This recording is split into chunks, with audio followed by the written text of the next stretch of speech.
Hello and welcome to all. তো আজকে আমরা ইন্ডিয়ান জিওগ্রাফির প্রথম যে চ্যাপ্টারটা পড়ছিলাম, ফিজিক্যাল ফিচার্স অফ ইন্ডিয়া, ভারতের সম্পর্কে জানছিলাম বা ভারতের ভূপ্রকৃতি এখনও ঢুকিনি প্রকৃতিতে, কিন্তু ভারত সম্পর্কে অনেক কিছু ইনফরমেশনের আগের ক্লাসে আমরা পড়েছি। তো নেক্সট যে পার্টটা সেটা এই ভিডিওর মাধ্যমে আমরা জানবো, ঠিক আছে?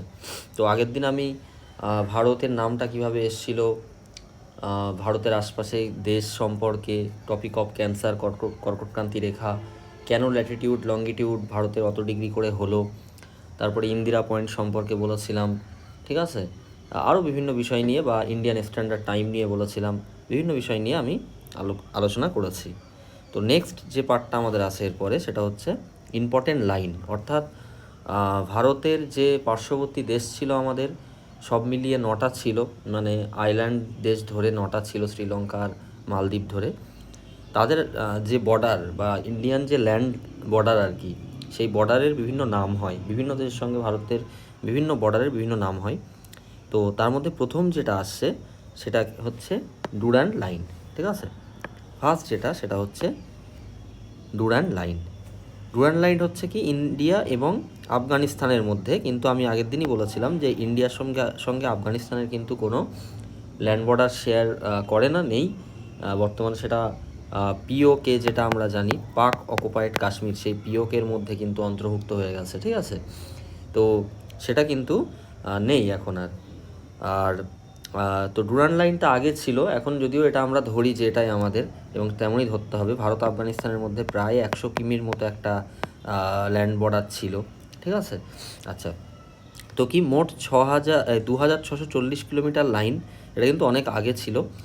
কি 1893 সালে ব্রিটিশ সেক্রেটারি মর্টিমার ডুর্যান্ড, তার নাম অনুসারে, ঠিক আছে, এবং রাজা আব্দুর রহমান খানের সহায়তায় টানা হয়েছিল সেকেন্ড অ্যাংলো আফগান ওয়ার। তাহলে দ্বিতীয় অ্যাংলো আফগান ওয়ার যে যুদ্ধ হয়েছিল, সেই যুদ্ধের সময় কিন্তু এই লাইন টানা হয়, ঠিক আছে? সেকেন্ড অ্যাংলো আফগান ওয়ারের সময় কে কে টেনেছিল না, মর্টিমার ডুর্যান্ড আর হচ্ছে আব্দুর রহমান খান এর সহায়তায়, ঠিক আছে, টানা হয়। এবং 1919 সালে থার্ড ওয়ার, মানে থার্ড অ্যাংলো আফগান ওয়ারের সময় 1919 সালে যেটা হয়েছিল, এবং সেখানে গন্ডমার্কের সন্ধি হয়, তোমরা ইতিহাসে পড়ে থাকবে। সেই সন্ধির সময়ও কিন্তু এই এগ্রিমেন্ট জারি ছিল, ঠিক আছে? এটা কিন্তু বর্তমানে পাকিস্তানের যে লাদাখ, সেই লাদাখের মানে লাদাখের কাছে যে পাকিস্তান পক অকুপাইড কাশ্মীর, সেখানে কিন্তু বর্তমানে অবস্থিত, ঠিক আছে? আচ্ছা, নেক্সট হচ্ছে ম্যাকমোহন লাইন। তোমরা জানো ডুরান্ড লাইন বহুবার পরীক্ষায় এসছে, কোন কোন দেশের মধ্যে আছে। এটা কিন্তু পিএসসি অনেকভাবে অ্যান্সারটা নেয়। ভারত আফগানিস্তানও অ্যান্সার অপশানে থাকে, পাকিস্তান আফগানিস্তান যদি থাকে তাহলে তো খুবই ঝামেলাই হয়ে যাবে আর কি বিষয়টা। তো তোমরা সবসময় ইন্ডিয়া আফগানিস্তান এটা অ্যান্সার করার চেষ্টা করবে। ওকে, যদি না থাকে তখন আলাদা বিষয়। নেক্সট হচ্ছে ম্যাকমোহন লাইন। ম্যাকমোহন লাইন হচ্ছে কি না লংগেস্ট লাইন ইন ইন্ডিয়া, তাহলে এটা কিন্তু ভারতের সবচেয়ে দীর্ঘতম লাইন। ভারতের সবচেয়ে দীর্ঘতম লাইন তাহলে ম্যাকমোহন, কি না ইন্ডিয়া এবং চায়নার মধ্যে আছে এটা। এটা কি 1913-14 সালে সিমলা কনভেনশন অনুযায়ী, এটাও কিন্তু ইতিহাস অনুযায়ী হচ্ছে অরুণাচল প্রদেশের বর্ডার অনুযায়ী এই লাইন টানা হয়, এবং লাইনটি টানে স্যার হেনরি ম্যাকমোহন, ঠিক আছে? তাহলে তার নাম অনুসারে, এর আগেও তোমরা দেখলে যে মর্টিমার ডুরান্ডের নাম অনুসারে, এবারে কিন্তু হেনরি ম্যাকমোহন তার নাম অনুসারে কিন্তু ম্যাকমোহন লাইন টানা হচ্ছে। এটা ভারতের দীর্ঘতম লাইন এবং অরুণাচল প্রদেশের সঙ্গে টানা আছে। আচ্ছা, নেক্সট কি র্যাডক্লিফ লাইন, খুব ইম্পর্টেন্ট, অনেকবার পরীক্ষা এসছে। সেটা কি ইন্ডিয়া পাকিস্তানের মধ্যে আছে। 1947 সালে ভারত পাকিস্তান বিভক্ত হওয়ার সময় এই লাইন কিন্তু টানা হয়, ঠিক আছে? তাহলে স্বাধীনতার সময় তোমরা জানো যে 1947 সালে 14ই আগস্ট পাকিস্তানের স্বাধীনতা হয়, আর ঠিক তার পরের দিন 15ই আগস্ট আমাদের স্বাধীনতা হয়। তো সেই সময় কিন্তু ভারত পাকিস্তান বিভক্ত হওয়ার সময় কিন্তু এই লাইন টানা হয়, খুব ইম্পর্টেন্ট। এবং তোমরা জানো বাংলাদেশ কিন্তু তখন পাকিস্তানের আন্ডারেই ছিল, ঠিক আছে? একটা পূর্ব পাকিস্তান, একটা পশ্চিম পাকিস্তান ছিল। তখন ভারতের সঙ্গে বাংলাদেশের যে লাইনটা ছিল তার নামও কিন্তু র্যাডক্লিফ ছিল। এখনও যদিও নাম সব চেঞ্জ হয়ে গেছে। আচ্ছা, স্যার সিরিল র্যাডক্লিফের নেতৃত্বে পাঞ্জাব এবং বাংলায় বাউন্ডারিয়ের নিকটে এই লাইন টানা হয়। তাহলে যেটা বললাম, পাঞ্জাব মানে বুঝতেই পারছো ওই দিকটাই, মানে পশ্চিম দিকটায়, আর বাংলা মানে পূর্ব দিকটায়, ঠিক আছে? আচ্ছা, নেক্সট হচ্ছে লক কিনা লাইন অফ কন্ট্রোল। তোমরা সিনেমায় কিংবা ইতিহাসেও এটা জেনেছো যে লাইন অফ কন্ট্রোল নিয়ে অনেক কিছু আছে। এটা কি ইন্ডিয়ান কাশ্মীর এবং পাকিস্তানের কাশ্মীর। তাহলে পাকিস্তানের ওদিকে কাশ্মীর আছে, ইন্ডিয়ার দিকেও কাশ্মীর আছে, দুটো সেম নাম। তো তাদের মিডিলে একটা লাইন টানা আছে, সেটা হচ্ছে লাইন অফ কন্ট্রোল। ঠিক আছে, it is a military control line, তাহলে মিলিটারিরা কন্ট্রোল করে। Establish as a de facto part of Simla agreement, তাহলে এটাও সিমলা এগ্রিমেন্ট হিসাবেই কিন্তু করা হচ্ছে। এবং 1971 সালে ভারত পাকিস্তান যে যুদ্ধ হয়েছিল সেই অনুযায়ী কিন্তু এটা হয়েছে। ঠিক আছে, আরও একটা জিনিস, এর কিন্তু আর একটা নাম আছে, NJ 9842 বা আজাদ কাশ্মীর। ঠিক আছে, এই যে নামটা, এটাও দেখে রেখো। আচ্ছা, এটা গেল লাইন অফ কন্ট্রোল। আরও ঠিক একই রকমই নাম, সেটা হচ্ছে লাইন অফ অ্যাকচুয়াল কন্ট্রোল, সেটা কি আকসাই চীনের বর্ডারে এটি আছে। ঠিক আছে, আকসাই চীন। আচ্ছা, এটা কি 1962 সালে ইন্দো সিন্ধ ইন্ডিয়ান ওয়ার বা চীন এবং ইন্ডিয়ার যে যুদ্ধ হয়েছিল, ভারত চীন যুদ্ধ, সেই সময় কিন্তু এই চিঠিতে এই নাম প্রস্তাব করা হয়। জওহরলাল নেহেরু তৎকালীন সময়ের প্রধানমন্ত্রী ছিলেন, তখন কিন্তু তিনি এই নাম প্রস্তাব করেন। আচ্ছা, এখানে আমি ম্যাপের মাধ্যমে দেখানোর চেষ্টা করেছি যে লাইনগুলো কোথায়। দেখো, এটা হচ্ছে সার্কিলিক লাইন বা ক্লিক লাইন, এটা কিন্তু আসবে, এখনও আসেনি। আচ্ছা, এখান দিয়ে দেখো পাকিস্তানের বর্ডার, এটা কিন্তু র্যাড ক্লিফ লাইন, এই যে অনেকটা বড়। আচ্ছা, তারপরে কি এখানে কার্গিল আছে, পাক অকুপাইড কাশ্মীর, দেখো এই জায়গাটা হচ্ছে পাক অকুপাইড কাশ্মীর যে জায়গাটা, তার কিন্তু ওপরে দেখো এই যে ডুরান্ড লাইন। ঠিক আছে, এটা তাহলে ডুরান্ড লাইন। আচ্ছা, এই জায়গাটা হচ্ছে এই জায়গাটা কিন্তু লক। ঠিক আছে, LOC লক, এই যে। আর এ পাশে দেখো এই যে এখানে তাহলে চায়নার সঙ্গে একটা, এদিকটা চায়না পড়ছে, এই যে চায়না এদিকটা পড়ছে, তাহলে এখানে কিন্তু LOAC line of actual control. আচ্ছা, আর এখানে দেখো পাকিস্তান, এই জায়গাটাও কিন্তু পাকিস্তান দখল করে আছে। ঠিক আছে, আকসাই চীন বলি আমরা এই জায়গাটাকে, তো সেটা কিন্তু পাকিস্তান কিন্তু চায়নাকে দিয়ে রেখেছে বন্ধুত্ব সুলভ, বা এই জায়গাটাকেও বলতে পারো। হ্যাঁ, বন্ধুত্ব সুলভ আচরণ দেখার জন্য এটা কিন্তু পাকিস্তান চায়নাকে দিয়ে রেখেছে। ঠিক আছে, তাহলে জম্মু কাশ্মীরের আমরা যে কার্ভটা দেখি এরকম, ঠিক আছে, সেটা কিন্তু তার বেশিরভাগটাই দেখো কিন্তু দখল করে রেখেছে। ঠিক আছে, আচ্ছা, নেক্সট হচ্ছে 3 বিঘা করিডর। 3 বিঘা করিডর তোমরা জানো ইন্ডিয়া বাংলাদেশের মধ্যে বহু পরীক্ষা এসছে এটা। এটি স্বতন্ত্র ভূমি যা ভারতের মালিকানাধীন 3 বিঘা জায়গার মধ্যে অবস্থিত। এটি ভারতের পশ্চিমবঙ্গের কোচবিহার জেলার মেখলিগঞ্জ মহকুমা এবং বাংলাদেশের লালমনিরহাট পাটগ্রাম উপজেলার সীমান্তে অবস্থিত। এই ইনফরমেশানগুলো মনে রেখো, খুব ইম্পর্টেন্ট। আচ্ছা, 2011 সালে হয়েছিল এই এগ্রিমেন্ট, এই নাম মানে এই এগ্রিমেন্টের ওপরে নামকরণটা এসেছিল। 2015 সালে এগ্রিমেন্ট নিয়ে আবার সমস্যা দেখা দেয়। ভারত ও বাংলাদেশের মধ্যে আগের র্যাডক্লিফ লাইন ছিল, যা 1947 সালে টানা হয়, তোমাদের বলছিলাম একটু আগে। কিন্তু 1971 সালে বাংলাদেশ আত্মপ্রকাশের পর এটির নাম হয় ইন্টারন্যাশনাল বর্ডার বা IB। তাহলে ভারতের সঙ্গে বাংলাদেশের যে টোটাল বর্ডার আছে সেটা কিন্তু IB নাম অনুসারে আছে, ইন্টারন্যাশনাল বর্ডার বা IB নাম অনুসারে। আচ্ছা, তাহলে ইনফরমেশানগুলো মনে রেখো। 3 বিঘা করিডর, সেটা কিন্তু ভারতের কোচবিহার এবং বাংলাদেশের হচ্ছে মেখলিগঞ্জ মহকুমা এর মধ্যে আছে। ঠিক আছে, আচ্ছা, দেন হচ্ছে ক্রিক লাইন, এটাই বলছিলাম, এই যে ক্রিক লাইন ইন্ডিয়া পাকিস্তানের মধ্যে গলফ অফ কচ্ছের এখানে গুজরাট যে ভারতের রাজ্য, আর এখানে পাকিস্তানের যে রাজ্য আছে তার ভিতরে আছে। লোকাল নেম বানগঙ্গা, এটাও এসছে মেনে, WBCS মেনে, যে বানগঙ্গা কার নাম না, গলফ অফ কচ্ছকে আমরা বানগঙ্গা বলি, বা এই লাইনটাকে ক্রিক লাইনটাকে বানগঙ্গা বলি। ঠিক আছে, এটা কিন্তু 96 কিলোমিটার লম্বা, estuary in the marshes of the Rann of Kutch, তাহলে কচ্ছের রনের কাছাকাছি এটা কিন্তু আছে, এবং কচ্ছের রনটাকেই কিন্তু বানগঙ্গা বলা হয়। এখানে ক্রিক লাইনকেও বলে না, বা গলফ অফ কচ্ছটাকেও বলে না, কচ্ছের রন এই জায়গাটাকে কিন্তু বানগঙ্গা বলা হয়, মনে রেখো। আচ্ছা, তাহলে এখানে কিন্তু ক্রিক লাইন আছে। আচ্ছা, নেক্সট চলে যাই। আচ্ছা, এটা কিন্তু আরব সাগরের সাথে মিল আছে ক্রিক লাইনটা, এবং ভারতের গুজরাট ও পাকিস্তানের সিন্ধু প্রদেশ কিন্তু এটা এই দুটো রাজ্যের মধ্যে আছে, মানে টাইডাল চ্যানেল, এখানে কিন্তু টাইডাল চ্যানেল এটা একটা। ঠিক আছে, সমুদ্রের টাইডাল চ্যানেল। আচ্ছা, নেক্সট কি 24তম প্যারালাল বা 20তম প্যারালাল বা 28তম প্যারালাল, অনেকগুলো এখানে আছে। এই প্যারালালগুলো কিন্তু ল্যাটিটিউড দিয়ে হয়। ঠিক আছে, ল্যাটিটিউড অনুযায়ী কিন্তু এই প্যারালালগুলো হয়ে থাকে। আচ্ছা, 24তম প্যারালাল, 20তম প্যারালাল, 28তম প্যারালাল, এই সমস্ত লাইনগুলোই কিন্তু কার মধ্যে আছে না, ইন্ডিয়া পাকিস্তানের মধ্যে আছে। এগুলো দেয় খুব রন অফ কচ্ছের কাছাকাছি। 20তম প্যারালাল নিয়ে ভারত পাকিস্তানের মধ্যে বিবাদ চলছে। এটা কিন্তু অনেকবার বলতে BCS-এ দেখেছি আমি আসতে, যে কোন বর্ডার লাইনটা নিয়ে ভারত পাকিস্তানের মধ্যে ডিসপুট আছে। তাহলে 20তম প্যারালাল, সবগুলো নিয়েই কম বেশি আছে, কিন্তু এটা মেনশান করা আর কি। ঠিক আছে, নেক্সট হচ্ছে 8 ডিগ্রি চ্যানেল। আচ্ছা, 8 ডিগ্রি চ্যানেল কি মিনিকয় ও মালদ্বীপের মধ্যে খুব আসে। ইট লাইস অন 8 ডিগ্রি ল্যাটিটিউড। তাহলে এই যে চ্যানেল যে নামটা হলো সেটা কিন্তু ল্যাটিটিউড অনুযায়ী হলো। 8 ডিগ্রি কেন? তার কারণ ওই জায়গার হচ্ছে অক্ষাংশ হচ্ছে 8 ডিগ্রি। ঠিক আছে, নর্থ অফ ইকুয়েটার, আচ্ছা 8 ডিগ্রি নর্থ অফ ইকুয়েটারে অবস্থিত, তাই এটা 8 ডিগ্রি চ্যানেল। এটি পুরানো ফ্রেঞ্চ কলোনির ম্যাপে জায়গা দেওয়া হয়। তাহলে 8 ডিগ্রি চ্যানেলটা মিনিকয় মালদ্বীপ সেই জায়গাটার কিন্তু ফ্রেঞ্চ কলোনি ছিল। আচ্ছা 9 ডিগ্রি চ্যানেল, এটা দেখলে মিনিকয় মালদ্বীপ, তাহলে মালদ্বীপের সঙ্গে মিনিকয়ের হচ্ছে 8 ডিগ্রি চ্যানেল, আবার মিনিকয়ের সঙ্গে লাক্ষাদ্বীপ সেটা কিন্তু 9 ডিগ্রি চ্যানেল, ঠিক আছে। 9 ডিগ্রি ইকুয়েটারের 9 ডিগ্রি নর্থে অবস্থিত। আচ্ছা এটা কি ইনভেস্টিগেটর ব্যাংক এই চ্যানেলে অবস্থিত, ঠিক আছে, ইনভেস্টিগেটর ব্যাংক এটাও মনে রেখো। আচ্ছা এখানে কিন্তু দেখানো আছে এই যে এইটা মালদ্বীপ ধরে নাও এরকম কোনো একটা জায়গায়, এটা মিনিকয়, এটা লাক্ষাদ্বীপ, তাহলে এই যে মিডিলের গ্যাপটা সেটা কিন্তু 8 ডিগ্রি চ্যানেল, ঠিক আছে, আর এই মিডিলের গ্যাপটা হচ্ছে 9 ডিগ্রি চ্যানেল। আচ্ছা 3 বিঘা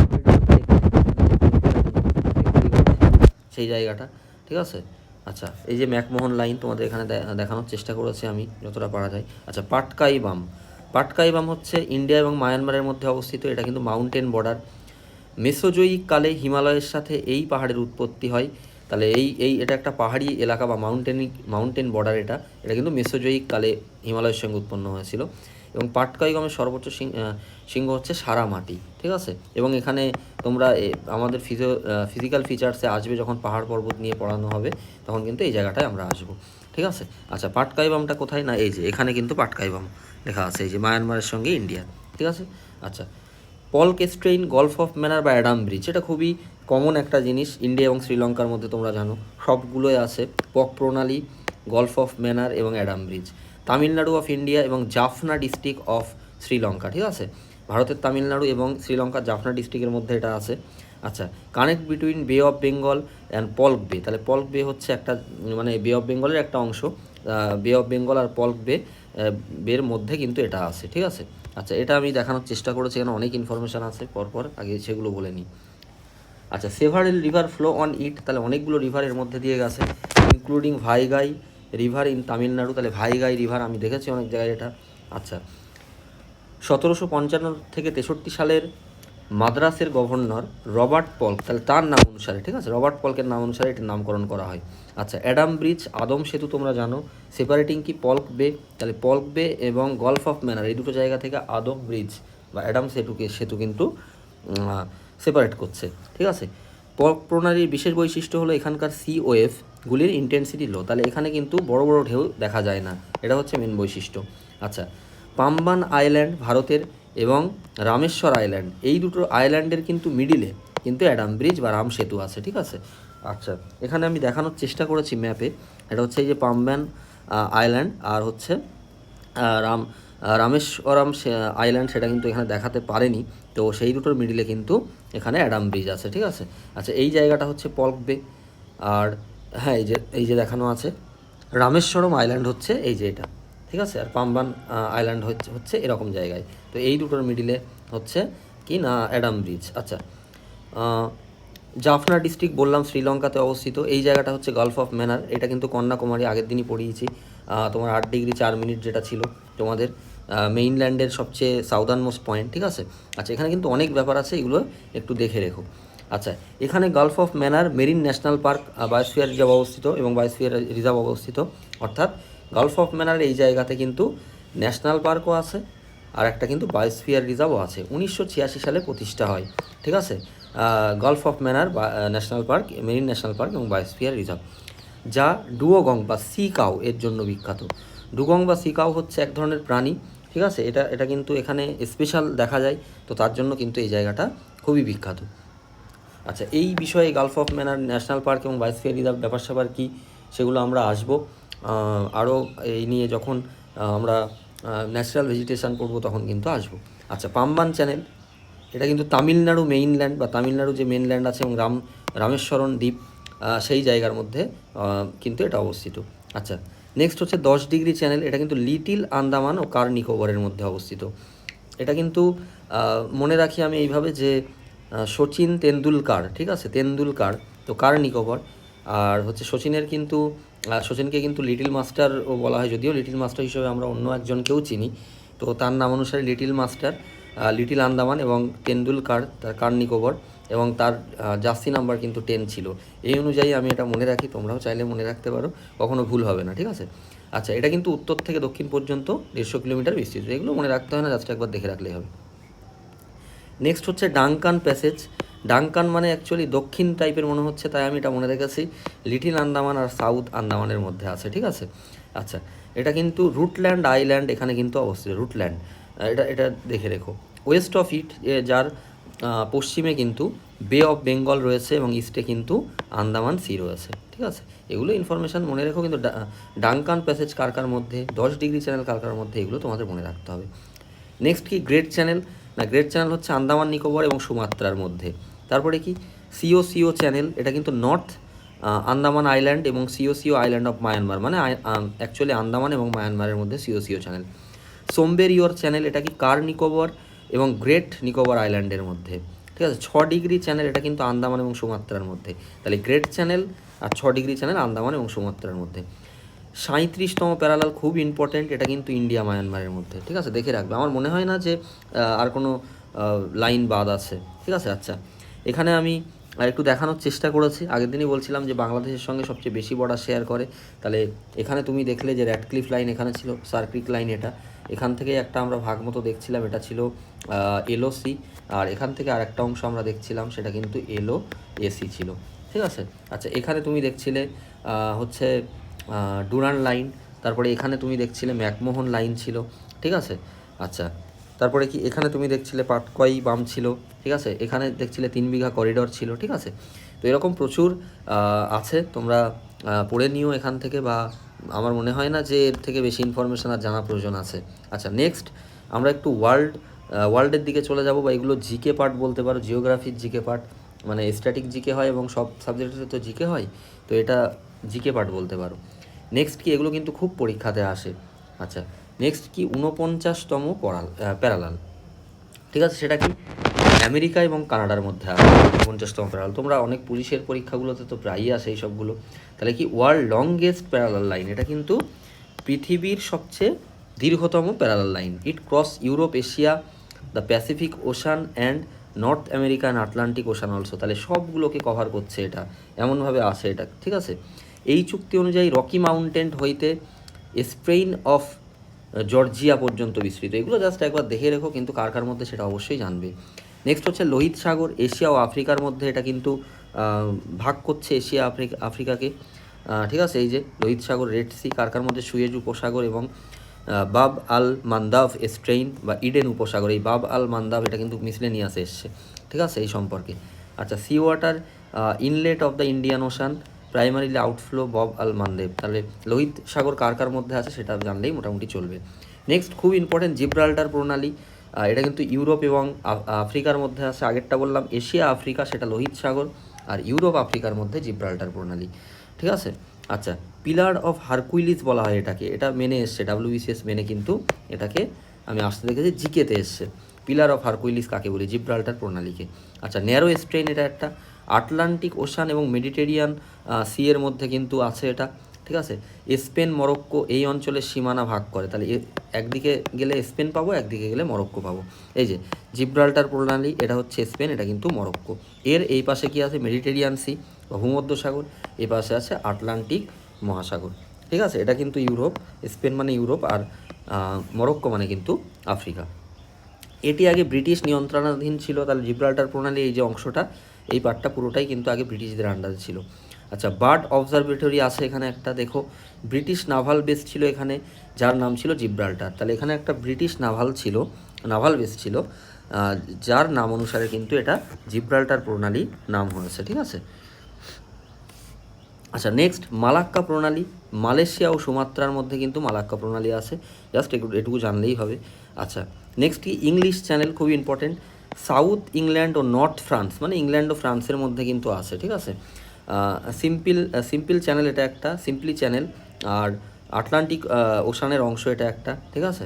আচ্ছা, তাহলে ইংলিশ চ্যানেল হচ্ছে ইংল্যান্ড এবং ফ্রান্সের মধ্যে। আচ্ছা, নেক্সট আমরা চলে যাই। নেক্সট এখানে দেখো ইংলিশ চ্যানেল নিয়ে অনেক জিকে আছে এখানে, তোমরা দেখো ফার্স্ট ইংলিশ চ্যানেল ক্রস করেছিল ম্যাথিউ ওয়েব, ঠিক আছে, নামটা জাস্ট দেখে রেখো। ফার্স্ট ইন্ডিয়ান মিহির সেন, তিনি কিন্তু 1958 সালে ইংলিশ চ্যানেল ক্রস করে। ওম্যান কিন্তু আরতি সাহা, এবং এশিয়ার মধ্যে ফার্স্ট ওম্যান ছিল, মনে রেখো এটা, আরতি সাহার নাম প্রায়ই আসে, মিহির সেনও আসতে দেখেছি। ফার্স্ট ওম্যান ইন ওয়ার্ল্ড, এটা তো ম্যাথিউ ওয়েব গেল ফার্স্ট ইংলিশ চ্যানেল যিনি ক্রস করেছিল। তাহলে ক্যারোলিন ইডে এডার্ল, ঠিক আছে, তার না, তিনি কিন্তু first woman in the world যে ইংলিশ চ্যানেল পার করেছিল। ফার্স্ট বেঙ্গলি হচ্ছে আরতি গুপ্তা, তাহলে আরতি সাহা কিন্তু ফার্স্ট ইন্ডিয়ান, আর ফার্স্ট বেঙ্গলি হচ্ছে আরতি গুপ্তা। নামগুলো গুলিয়ে ফেলো না, গুপ্তা আর কিন্তু সাহা। আচ্ছা, বাংলাদেশের হয়ে বা বাংলাদেশ থেকে ব্রজেন দাস, তিনি কিন্তু এখন যেহেতু ভাগ হয়ে গেছে, হয়তো আগে বাংলাদেশের সঙ্গে যখন ইন্ডিয়া যুক্ত ছিল তখন হয়তো তিনি পার করেছিলেন। যাই হোক, তাহলে আরতি সাহা, আরতি গুপ্তা আর মিহির সেন, এই নাম তিনটে মনে রেখো। আচ্ছা, নেক্সট হচ্ছে সাত আল আরব, ঠিক আছে, এটা ইরাক ও ইরানের মধ্যে এটা আছে, টাইগ্রিস ইউফ্রেটিস নদীর সঙ্গম স্থলে এটা আছে। আচ্ছা, হটলাইন, এটা হচ্ছে কি, হটলাইন মানে হচ্ছে ক্রিমলিন ও হোয়াইট হাউস। হোয়াইট হাউস মানে হচ্ছে এটা হচ্ছে ইউএসএ, আর ক্রিমলিন হচ্ছে কি ইউএসএসআর মানে রাশিয়া। তাহলে তাদের মধ্যে একটা লাইন বা সংযোগ স্থাপন হয়, তার নাম হচ্ছে হটলাইন। তারপর কি, ওডার নাইসে লাইন, ঠিক আছে, পূর্ব জার্মানি ও পোল্যান্ডের মধ্যে, ঠিক আছে। আচ্ছা, 1948 সালে পশ্চিমী শক্তিধর দেশকে বার্লিন ত্যাগ করতে বাধ্য করা হয়, যার ফলে বার্লিনে প্রবেশের পথ বন্ধ হয়ে যায়। প্রায় 25 লক্ষ মানুষ অনাহার ও চিকিৎসায় মারা যায়, যা বার্লিন ক্রাইসিস নামে খ্যাত। তাহলে এটা হিস্ট্রির একটা অংশ এখানে আছে, 1948 সালে বার্লিন ক্রাইসিস হয়েছিল। আচ্ছা, পরবর্তীকালে এখানে তোমার লেখা আছে যে পূর্ব জার্মানি দেখবে আর পশ্চিম জার্মানি, দুটো জার্মানি ছিল, এই যে ইস্ট আর ওয়েস্ট জার্মানি। এখন কিন্তু একটাই জার্মানি, যেটা 1990 সালে ভাগ হয়। এটা কিন্তু খুব ইম্পর্টেন্ট জিকে। আচ্ছা, 1990 সালে ভাগ হয় না, সরি, মার্জ হয়, ঠিক আছে, ইস্ট জার্মানি আর ওয়েস্ট জার্মানি। আচ্ছা, নেক্সট কি, 38তম প্যারালাল, খুব ইম্পর্টেন্ট, সেটা কি নর্থ আর সাউথ কোরিয়ার মধ্যে অবস্থিত, এবং এদের মধ্যে একটা জায়গা আছে ডিমিলিটারাইজ, জায়গাটার নাম দেখো। আচ্ছা, দুই দেশের মধ্যে যুদ্ধ হয়েছিল, মানে নর্থ কোরিয়া সাউথ কোরিয়া, 1950 থেকে 53 সালের মধ্যে, এটাও এসছে অনেকবার পরীক্ষায়। আচ্ছা, নর্থ কোরিয়ার রাজধানী হচ্ছে পিয়ংইয়ং, ঠিক আছে। নর্থ কোরিয়া কিন্তু ইন্ডাস্ট্রির জন্য বিখ্যাত, আর সাউথ কোরিয়ায় কিন্তু এগ্রিকালচারের জন্য বিখ্যাত, যার রাজধানী হচ্ছে সিওল। এবং দুটো কোরিয়াতেই কিন্তু ওন এই মুদ্রাটা চলে, কারেন্সি, ঠিক আছে। যাই হোক, এগুলো জিকের পার্ট, নিয়ে আসবো হয়তো আস্তে আস্তে সব। আচ্ছা, আর জানো যে উত্তর কোরিয়া কেন বিখ্যাত, সেটা তো সবাই আর বলার অপেক্ষা রাখে না, ঠিক আছে। আচ্ছা, 17তম প্যারালাল, এটা হচ্ছে নর্থ আর সাউথ ভিয়েতনাম, এটাও খুব ইম্পর্টেন্ট, 17তম প্যারালাল। 38তম প্যারালাল হচ্ছে নর্থ কোরিয়া সাউথ কোরিয়া, 17তম প্যারালাল নর্থ আর সাউথ ভিয়েতনাম, মনে রেখো। 16তম প্যারালাল নিমিবিয়া আর অ্যাঙ্গোলা, ঠিক আছে। নেক্সট কি, সিগফ্রয়েড লাইন, খুব ইম্পর্টেন্ট, জার্মানি আর ফ্রান্সের মধ্যে কিন্তু এটা অবস্থিত, এবং জার্মানিতে এটা ওয়েস্ট ওয়াল নামেও কিন্তু বিখ্যাত, ঠিক আছে। এটা কিন্তু ম্যাগিনট লাইনের কিন্তু অপোজিটে অবস্থিত, সিগফ্রয়েড লাইন। তাহলে সিগফ্রয়েড লাইনটা কিন্তু জিএফের মধ্যে অবস্থিত, জার্মানি আর ফ্রান্স, ঠিক আছে। আচ্ছা, নেক্সট হচ্ছে ম্যাগিনট লাইন। ম্যাগিনট লাইন হচ্ছে ইটালি, ফ্রান্স, জার্মানি, ঠিক আছে। এখানে দেখলে তুমি বুঝতে পারবে, আমি ম্যাপের দ্বারা একটু বোঝানোর চেষ্টা করেছি। এদিকটা হচ্ছে ফ্রান্স, এটা জার্মানি, ঠিক আছে, আর এদিকটা ইটালি। তাহলে সিগফ্রয়েড লাইনটা একটু আগেই তোমাদের বললাম যে জার্মানি আর ফ্রান্সের মধ্যে, আর ম্যাগিনট লাইনটা হচ্ছে এরকম একটা জায়গায়, যেদিকে কিন্তু ফ্রান্স আছে, ইটালি আছে, আবার জার্মানি আছে, ঠিক আছে। আচ্ছা, এটা কিন্তু ম্যাগিনট লাইনটা কি আন্দ্রে ম্যাগিনটের নাম অনুসারে, যে কিন্তু ফ্রান্সের মন্ত্রী ছিল। আচ্ছা, নেক্সট হিন্ডেনবার্গ লাইন, খুব ইম্পর্টেন্ট, প্রথম বিশ্বযুদ্ধের সময় তৈরি হয়েছিল। প্রথম বিশ্বযুদ্ধ মানে 1914 থেকে 18 প্রথম বিশ্বযুদ্ধ হয়, তোমরা জানো। জার্মান সেনাপতি পল ভন হিন্ডেনবার্গের নাম অনুসারে এটা হয়। ফার্স্ট ওয়ার্ল্ড ওয়ারের সময় এটা কিন্তু হয়েছিল, ঠিক আছে। আর মেন লাইনটা আছে হচ্ছে এই হিন্ডেনবার্গ লাইনটা হচ্ছে জার্মানি পোল্যান্ডের মধ্যে, ঠিক আছে। ম্যানারহেম লাইন, এটা কিন্তু রাশিয়া আর ফিনল্যান্ডের মধ্যে আছে, ঠিক আছে।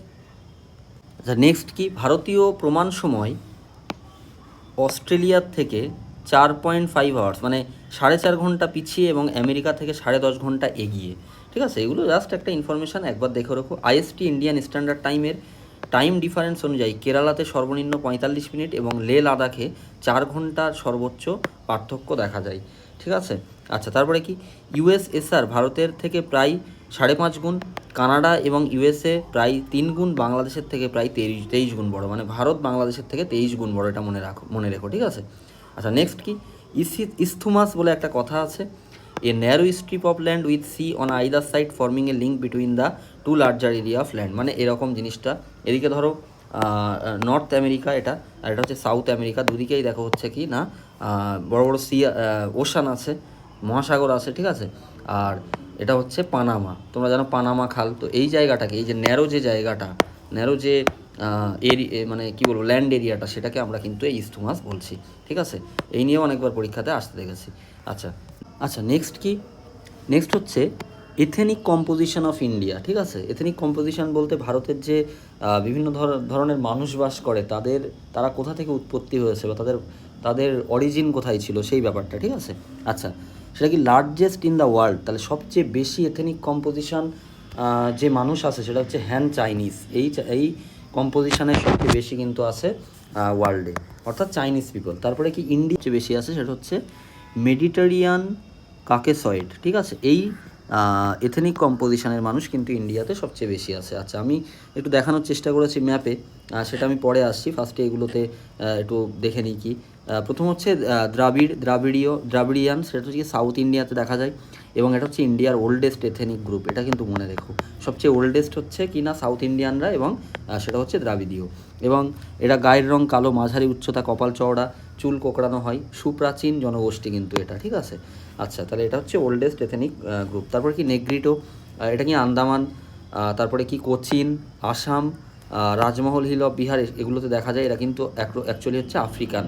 তারপরে কি প্রোটো অস্ট্রোলয়েড, সেটা কি ভিল, কোইস, বাগাদাস, কারওয়াস, মুন্ডা, সেন্ট্রাল ইন্ডিয়াতে বেসিক্যালি এদের কিন্তু দেখা যায়। এরা কালো, নাক মোটা, কপাল চওড়া হয়। ঠিক আছে, এগুলো না মনে রাখলেও চলবে, কিন্তু কোথায় দেখা যায় সেগুলো একটু মনে রাখার চেষ্টা করো। নেক্সট কি ম্যাঙ্গলয়েড, টু সাবগ্রুপ। এই ম্যাঙ্গলয়েডের দুটো ভাগ হয়, একটা প্যালিও ম্যাঙ্গলয়েড আর তিব্বেতিয়ান ম্যাঙ্গলয়েড। এরা কিন্তু আসাম,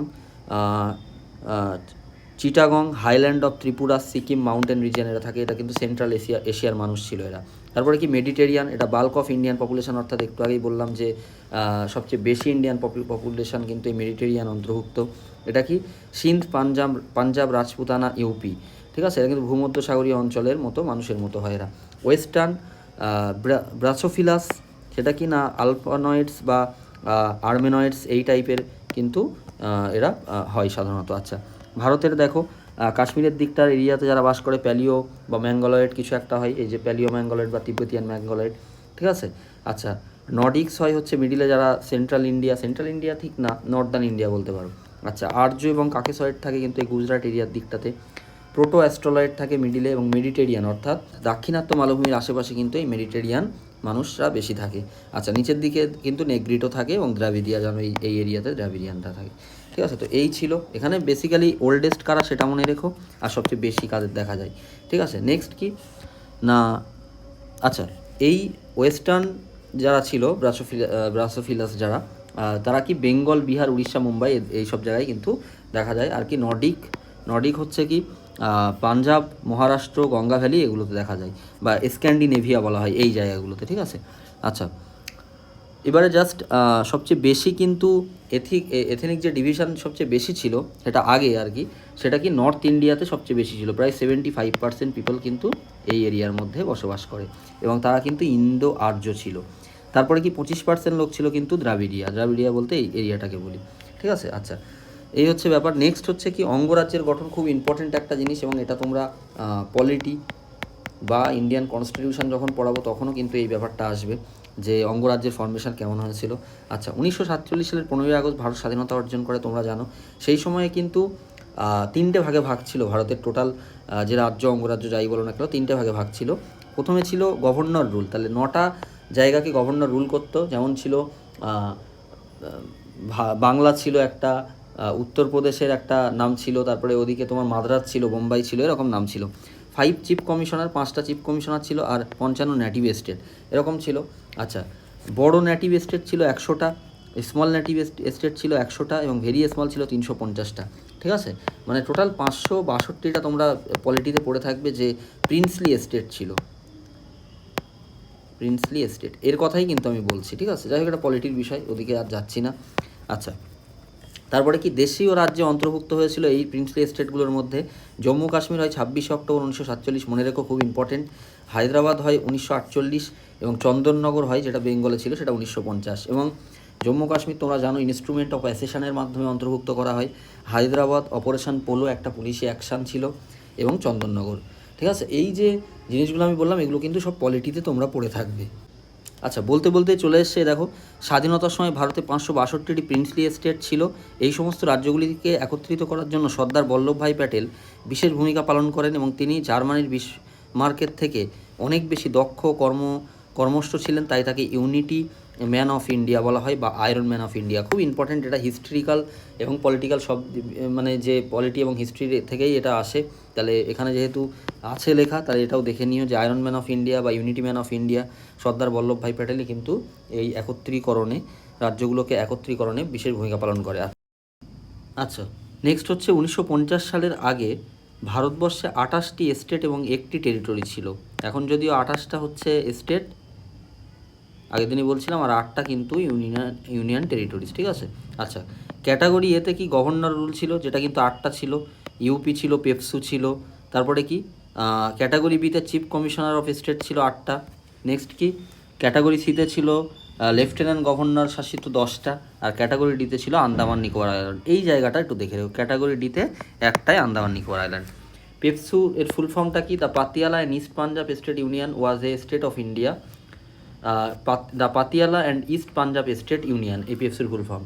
এটা কিন্তু একটা স্টেট, ইন্ডিয়ান স্টেট ছিল, এটা কিন্তু প্রিন্সলি স্টেট ছিল একটা, ঠিক আছে। আচ্ছা, 1950 সালে কোচবিহার পশ্চিমবঙ্গের সঙ্গে যুক্ত হয়। অনেকবার WBCS এসছে এই প্রশ্নটা এবং অন্যান্য পরীক্ষায়। 1956 সালে নতুন রাজ্য কেরালা গঠিত হয় এবং মাদ্রাজ রাজ্য ট্রাভাঙ্কর নিয়ে গঠিত হয়, ঠিক আছে। এই ছোটো ছোটো ইনফরমেশন মনে রেখো, যদিও এর পরবর্তীকালে আসছি পুরো ডিটেলসটা নিয়ে। আচ্ছা, নেক্সট খুব ইম্পর্ট্যান্ট একটা জিনিস, স্টেট রিঅর্গানাইজেশন অ্যাক্ট ইন 1956। তাহলে স্টেট রিঅর্গানাইজেশন অ্যাক্ট, একটা অ্যাক্ট এসেছিলো 1956 সালে, সেটা কিন্তু ইমপ্লিমেন্ট হয় 1956 সালের 1 নভেম্বর এবং এমনি ফর্ম হয়েছিল 1953 সালে। আচ্ছা, এই অনুযায়ী কি ওই যে এতগুলো আমরা এবিসিডি দেখলাম, তার মধ্যে 14টা গভর্নর শাসিত রুল হয় এবং 6টা ইউনিয়ন টেরিটরিজ হয়, ঠিক আছে। এবং এবিসিডি এই ক্যাটাগরি কিন্তু অ্যাবলিশ হয়ে যায়, ঠিক আছে। তাহলে এর মধ্যে স্টেট রিঅর্গানাইজেশন অ্যাক্ট, যেটা 1953 সালে ফর্ম হচ্ছে, 1956 সালের 1 নভেম্বর কার্যকর হচ্ছে, যার দ্বারা 14টা গভর্নর স্টেট এবং 6টা ইউনিয়ন টেরিটরিজ ফর্ম হচ্ছে, এবং আগের যে এবিসিডির ফর্ম ছিল সেটা কিন্তু অ্যাবলিশ হয়ে যাচ্ছে। আচ্ছা, এই গভর্নর রুলড স্টেটের মধ্যে কিন্তু ওয়েস্ট বেঙ্গল ছিল। আর আগে কিন্তু ইউনিয়ন টেরিটরিজ হিসেবে হিমাচল প্রদেশ ছিল, ত্রিপুরা ছিল, দিল্লি ছিল, মণিপুর ছিল। তাহলে ছোট ছোট যে রাজ্য আমরা দেখি, আগে কিন্তু সেটা ইউনিয়ন টেরিটরিজ ছিল।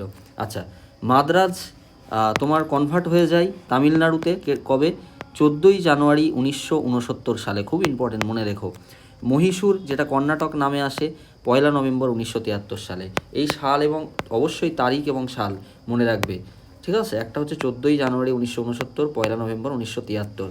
মাদ্রাজ হচ্ছে তামিলনাড়ুতে, মহীশূর হচ্ছে কর্ণাটকে।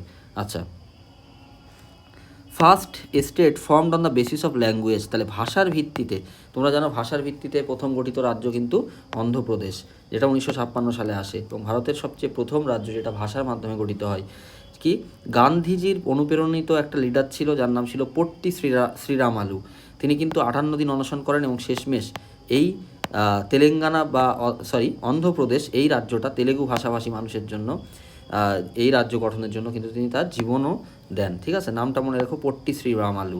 58 দিন অনশন করেন এবং তেলেগু ভাষার মানুষদের জন্য তিনি অন্ধ্রপ্রদেশ, এটা কিন্তু রাজ্যটা নিয়ে আসেন on the basis of language. আচ্ছা, নেক্সট আমরা একটা টেবিল দেখব যে কোন রাজ্য কত সালে গঠিত হয় বা কোথা থেকে ভাগ হয়, এটাও খুব আসে বিভিন্ন ছোটো ছোটো ইনফরমেশান। কি না, 1956 সালে আন্দামান নিকোবর দ্বীপপুঞ্জ, দিল্লি, এগুলো কিন্তু ফর্ম হয়। অন্ধ্রপ্রদেশ ল্যাঙ্গুয়েজ বেসিসে পড়লাম।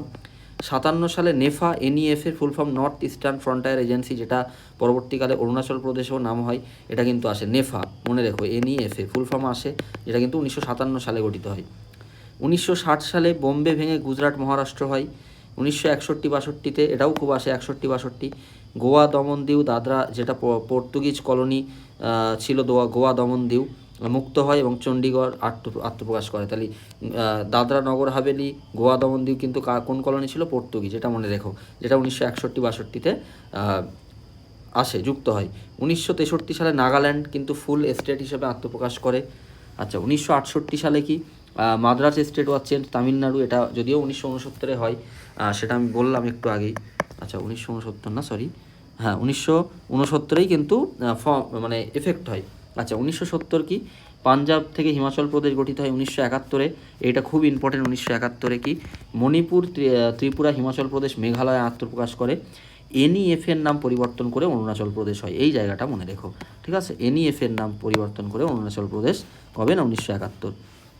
1973-এ কি মহীশূরের নাম পরিবর্তন হয়ে কর্ণাটক হয়, একটু আগেই দেখলে। 1975 খুব ইম্পর্টেন্ট এটা 36তম সংবিধান সংশোধনীর মাধ্যমে 22তম রাজ্য হিসেবে সিকিম ভারতের রাজ্য হিসেবে আত্মপ্রকাশ করে। তাহলে খুব ইম্পর্টেন্ট, 36তম সংবিধান সংশোধনী মানে জানো তোমরা যে কোনো রাজ্য গঠন করতে গেলে কি সংবিধান সংশোধন করতে হয়, তাহলে সেটা কততম ছিল? 36তম, ঠিক আছে। সেটা কিন্তু 1975 সাল। 1986 সাল, এটাও খুব ইম্পর্টেন্ট, উত্তর ও দক্ষিণ 24 পরগনা কিন্তু ভাগ হয়। মিজোরাম এই রাজ্যটা গঠিত হয়, অশোক মিত্র কমিটি ছিল উত্তর ও দক্ষিণ 24 পরগনা ভাগ করার জন্য, এবং তারিখটা ছিল 1 মার্চ, ঠিক আছে। 1987 সাল, সেটা কি অরুণাচল প্রদেশ আর মিজোরাম আত্মপ্রকাশ করে, এটাও মনে রেখো। 1988 সাল, দার্জিলিং, কালিম্পং, কার্শিয়াংয়ের 13টি মৌজা নিয়ে দার্জিলিংয়ের গোর্খা জনমুক্তি মোর্চা বা গোর্খা হিল কাউন্সিল, ঠিক আছে, গোর্খা যে সংগঠন, সেটা কিন্তু দার্জিলিং গোর্খা হিল কাউন্সিল কিন্তু গঠিত হয়, ঠিক আছে। আচ্ছা, ইন্ডিয়ার কি 6টা জোনাল কাউন্সিল আছে, ঠিক আছে। এটা জোনাল কাউন্সিল কি সেটা পলিটিতে পড়বে তোমরা। আচ্ছা, 664টা বা 748 দেওয়া, এখনও ধরে মনে রাখো যে 750 থেকে 800টা কিন্তু ডিস্ট্রিক্ট আছে ইন্ডিয়াতে, ঠিক আছে। তারপরে 6টা রিজিয়নাল কাউন্সিল কি উত্তরাঞ্চল, মধ্যাঞ্চল, পূর্বাঞ্চল, দক্ষিণাঞ্চল, উত্তর পূর্বাঞ্চল আর কিন্তু পশ্চিমাঞ্চল পরিষদ, এই 6টা কিন্তু রিজিয়নাল কাউন্সিল আছে, এই যে কাউন্সিল বললাম। আচ্ছা, 1991 সালে কি 69তম সংবিধান সংশোধনীর মাধ্যমে ন্যাশনাল কাউন্সিল অ্যাক্ট আসে, ঠিক আছে। আচ্ছা, 1992 সালে কি পশ্চিম দিনাজপুর ভেঙে উত্তর দক্ষিণ দিনাজপুর হয় 1992 সালে। আচ্ছা, তারপরে 1996 বোম্বাই থেকে নাম মুম্বাই হয় এবং মাদ্রাস থেকে নাম চেন্নাই হয়, ঠিক আছে। নেক্সট চলে যাই, 2000 সাল খুবই ইম্পর্টেন্ট, উইথ তারিখটা মনে রাখতে হবে, ডেট মনে রাখতে হবে। সেটা কি ছত্তিশগড়, সেটা কিন্তু মধ্যপ্রদেশ থেকে ভাগ হয় 2000 সালের। উত্তরাঞ্চল মানে ইউপি থেকে ভাগ হয় উত্তরাঞ্চল বা উত্তরাখণ্ড, ঠিক আছে, সেটা কিন্তু 9ই নভেম্বর। তারপর কি বিহার থেকে আসে ঝাড়খণ্ড 15ই নভেম্বর। 1-9-15-2000 সালে কিন্তু এটা হয়। 2002 সাল মেদিনীপুর ভেঙে ইস্ট আর ওয়েস্ট মেদিনীপুর হয়, উত্তর আর দক্ষিণ পূর্ব আর পশ্চিম মেদিনীপুর হয়। 2014 সাল একদম লেটেস্ট, এটা 1 জুন রাত্রে তেলেঙ্গানা হয়, এবং এটাই হচ্ছে ইয়ংগেস্ট স্টেট অফ ইন্ডিয়া, ভারতের সবচেয়ে ইয়ংগেস্ট স্টেট এটা। এবং যে কমিটি এটা করেছিল শ্রীকৃষ্ণ কমিটি, এবং ভাগ হয় অন্ধ্রপ্রদেশ থেকে, ঠিক আছে, ডেট সহ মনে রেখো। আচ্ছা, 1954 সালে পন্ডিচেরি কারাইকাল ইয়ানাম গঠন হয়। আচ্ছা, তারপরে 2006 সালে উত্তরাঞ্চল পরিবর্তিত হয়ে উত্তরাখণ্ড। আচ্ছা, নামটা উত্তরাঞ্চল আগে ছিল, 2006 সালে কিন্তু চেঞ্জ হয়ে উত্তরাখণ্ড হয়, আর পন্ডিচেরি নাম চেঞ্জ হয়ে পুদুচেরি হয় 2006 সালে এটা। 2011 সালে উড়িষ্যা নাম চেঞ্জ হয়ে উড়িষ্যা হয়, ঠিক আছে। আচ্ছা, এই গেল তোমার হচ্ছে এই যে অ্যাক্ট এলো, তারপরে ভারতের যে রাজ্যের বিভিন্ন গঠন কত সালে কি হয়েছিল মনে রাখার চেষ্টা করো। সত্যি কথা বলতে কি সব মনে রাখলে ভালো হয়, যদি তুমি WBCS বা সেই লেভেলের কোনো পরীক্ষা দিতে চাও তাহলে সবই মনে রাখতে হবে, ঠিক আছে। জানো যে এখন কম্পিটিশান খুবই হাই, অনেক হাই লেভেলের কোশ্চেন পড়ে। আচ্ছা, নেক্সট কি ডিভিশন অফ কোস্টাল লাইন, এটা আমি আগের দিনও বলেছি, কঙ্কন কোস্ট গুজরাট থেকে গোয়া, অর্থাৎ এই জায়গাটা, ঠিক আছে, গুজরাট থেকে গোয়া এই জায়গাটা। তারপর কি মালাবার কোস্ট, যেটা কিন্তু এই যে মালাবার কোস্ট মানে কেরালা এবং তামিলনাড়ুর কিছু পার্ট। করমণ্ডল কোস্ট, সেটা কিন্তু এখান থেকে অন্ধ্রপ্রদেশ পর্যন্ত করমণ্ডল কোস্ট। আর লাস্ট হচ্ছে উৎকল কোস্ট লাইন বা উড়িষ্যা আর ওয়েস্ট বেঙ্গলে উত্তর সরকার উপকূল। আচ্ছা, ঠান্ডার কারণে প্রতি বছর 6ই নভেম্বর জম্মু কাশ্মীরের রাজধানী শ্রীনগর থেকে জম্মুতে স্থানান্তর করা হতো, এগুলো আগে করা হতো, এখন আর হয় না, ঠিক আছে। আচ্ছা, দিল্লি কেন্দ্রশাসিত অঞ্চল নয়, কারণ দিল্লির রাজ্য বিধানসভা ও নির্বাচিত রাজ্য সরকার রয়েছে, তোমরা জানো এটা দিল্লিতে হয়। আচ্ছা, সর্বোপরি একজন লেফটেন্যান্ট গভর্নরও আছে, তাহলে রাজ্য এবং কেন্দ্রশাসিত অঞ্চল দুটোই বলা যায় দিল্লিকে, ঠিক আছে। আচ্ছা, তেলেঙ্গানা রাজ্য গঠনে উল্লেখযোগ্য নেতা কে ছিল না, কে চন্দ্রশেখর রাও এবং কেশব যাদু, নামটা কিন্তু মনে রেখো। তেলেঙ্গানা রাজ্যের রাজ্য গঠনের মূল কারিগর কিন্তু এই দুজনই ছিল। যাই হোক, ভিডিওটা এরপরে বড় হয়ে যাবে। এই ছিল সেকেন্ড ভিডিও, ইন্ডিয়া সম্পর্কে জানা যাবে, ইন্ডিয়ার জিওগ্রাফির ফার্স্ট যে পার্ট হয় ফিচার্স, সাইলেন্ট ফিচার্স বলতে পারো, বা ইন্ডিয়ার যে ছোটো ছোটো ইনফরমেশান সেগুলো। এরপরে আমরা আরও লার্জলি ঢুকবো তোমার হচ্ছে ফিজিক্যাল ডিভিশন অফ ইন্ডিয়াতে, ঠিক আছে। যত বেশি ডিপলি পড়বে তত ইনফরমেশান গ্যাদার করে রাখতে পারবে তত তোমার কোশ্চেন মিস হবে না, যত যত যে পরীক্ষায় তুমি দাও না কেন। ঠিক আছে, তো যাই হোক এখানে শেষ করছি আজকে এটা। তো যাই হোক আজকে আমরা জিওগ্রাফি সেকেন্ড ক্লাসটা শেষ করছি এখানে, এবং WBCS GK and HS physics একেবারে নতুন চ্যানেল, তোমরা জানো আমি এখানে কিন্তু সব ধরনের ক্লাস নিয়ে আসবো, চেষ্টা করবো খুব তাড়াতাড়ি প্রোভাইড করার সব কিছু ক্লাস। আর আজকে জিওগ্রাফি সেকেন্ড পার্ট হলো, আশা করি নেক্সট পার্টে এই চ্যাপ্টার শেষ করে দেবো আমরা। ফিজিক্যাল ফিচার্স অফ ইন্ডিয়ার ফার্স্ট যে এটা ডিভিশনটা যদিও বাকি থাকবে, সেটা আমরা নেক্সট ক্লাসগুলোতে প্রোভাইড করার চেষ্টা করব। এছাড়াও এইচএস ফিজিক্স আমি এখনও শুরু করিনি, ক্লাস করব শুরু সেটা ফেব্রুয়ারি মাস থেকে। অবশ্যই ভালো লাগলে একটা কমেন্ট করে যেও, লাইক দিও, এবং অবশ্যই এই চ্যানেলের সঙ্গে জুড়ে থাকতে সাবস্ক্রাইব করে যেও। এখানে কিন্তু আমি যে কোনো খবরও দিয়ে থাকি, মানে ফর্ম ফিল আপ থেকে শুরু করে কাট অফের ভিডিও, কবে কি হচ্ছে সেগুলো কিন্তু তোমরা এই চ্যানেলের মাধ্যমে জানতে পারবে। ভিডিওটি দেখার জন্য ধন্যবাদ।